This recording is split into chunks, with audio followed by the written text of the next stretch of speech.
This episode of Other People's Airplanes is supported by Piper and Sennheiser.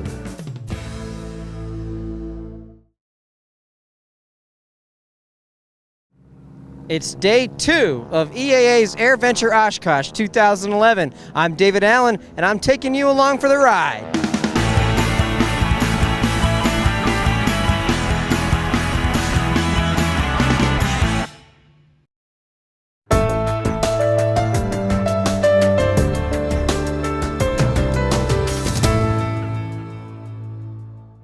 So for today's episode, we're over here in the homebuilt section.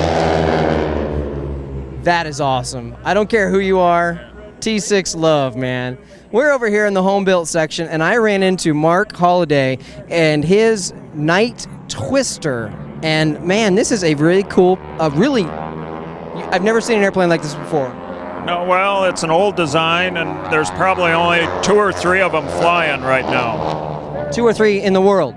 As far as I know, yes. Now this... That are flyable. There's a lot of them that are projects.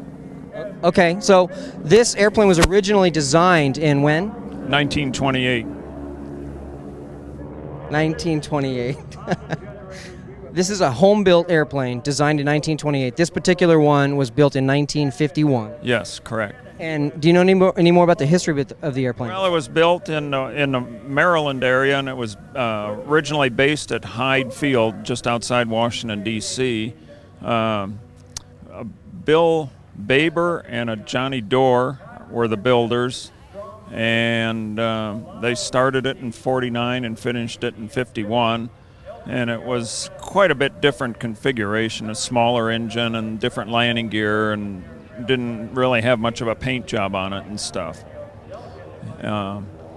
It changed hands several times. 1961, a guy named Bill Nagel bought it, and he owned it until the fall of 2010, and it was in Kalamazoo, Michigan, that whole period of time.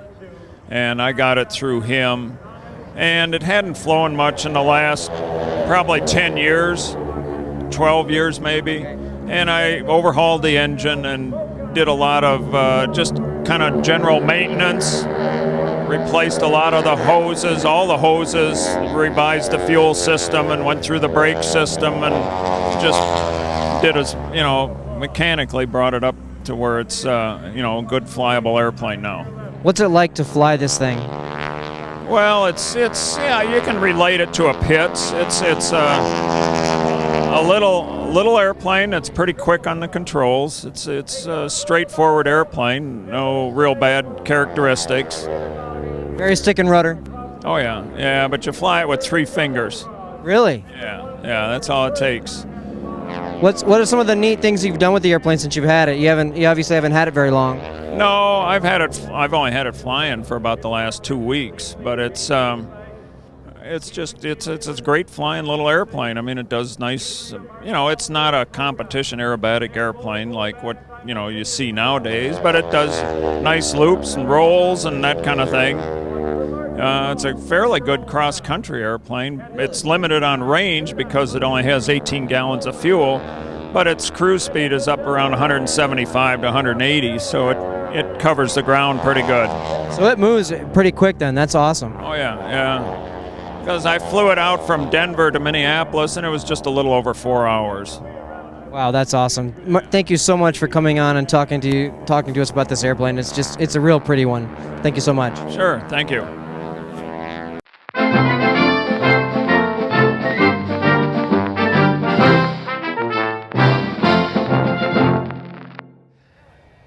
Welcome to Day 2, 100 Seconds for 100 Years of Naval Aviation. I'm joined today by Paul Borgatti, who is not a naval aviator, but in fact an Air Force pilot. How you doing today, Paul? Great. It's a wonderful day to be here on Bob Hoover's Day. That's right. Paul's been busy all week volunteering with KidVenture and Young Eagles. Is that correct? That's correct. I come up every year to enjoy all these young kids and hopefully open them up to aviation. That's wonderful, Paul, and I know people like myself and David, we appreciate all the hard work that you're doing, but we're here today to talk about military aviation, and I know that you, as an Air Force pilot, flew a few naval aircraft. Can you tell me about that? Well, I was fortunate enough to volunteer to fly the AD-5, what the Navy called, Air Force called A-1E.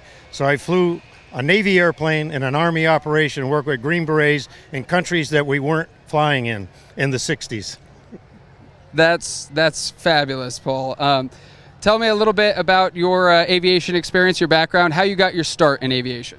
I had an old country pilot take me out in a Cessna 150 and show me that all airplanes fly the same.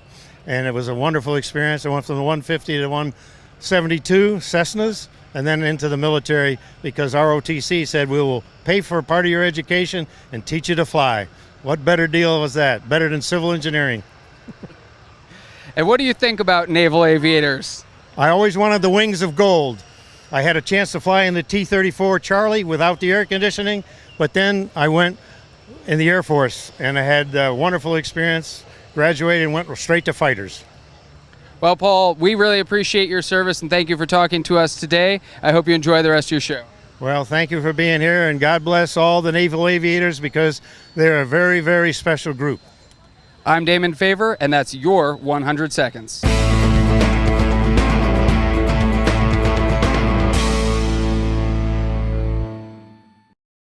I am here with one of my favorite people on earth. It's Lynda Meeks with Girls with Wings. And man, Lynda, welcome to the show. Thank you very much. Happy to be here. I'm super happy that you're here. Oh, good. So tell us a little bit about Girls with Wings. Girls with Wings is a nonprofit organization encouraging more girls to have an interest in aviation. And how do you do that? Well, we do it in several different ways. Mostly we do presentations to girls groups where we teach them everything there is to know about being a pilot. The lesson being is you can achieve anything you want in life as long as you're willing to work at it. We also have a really great interactive website where the girls can go and read about women in various fields of aviation. And then we also, of course, do scholarships every year to help women get their private pilot's license. You have scholarships for women to get their private pilot's license? Well, it's $1,000, so it doesn't cover the whole expense, but it might be that little push over the top to have them get it done. Now, this year you actually gave away 2. We're giving away 2 this year, but our ultimate goal is to be able to give 4. So we're always looking for those donations to help us get to that point. How can people help out? We take donations via the website. We also have our booth here. We do have merchandise for Girls with Wings, so any profit over the sale of the merchandise goes to Girls with Wings. That's awesome. And how can people find out more information about you? By going to girlswithwings.com. Thank you so much, Lynda, for joining us. We'll be back for more Osh coverage for EAA's AirVenture Oshkosh 2011. So this morning, I got to go flying in the Dakota Cubs Super 18. It's this fun Cub thing that used to be a Cub and it still is a Cub, but they've modified it heavily. They've got the slotted wings, they've got these massive bush tires on it and a 180 horse engine, and it's just fun to fly. Didn't fly it out of Oshkosh. We actually went up the street to 79er Charlie to this little public airstrip, but it's like 90 feet wide grass strip with a 25-foot paved center line. It was a blast. That episode will be coming to you at some point in the future, so stay tuned for the Dakota Cubs Super 18 ride with me in the cockpit. It was just magical. Wow, I don't even know where to start. Okay. And we do this by women in aviation, in various fields of aviation. I'm sorry, but I was very distracted by the microphone I wasn't used to. Can you start over?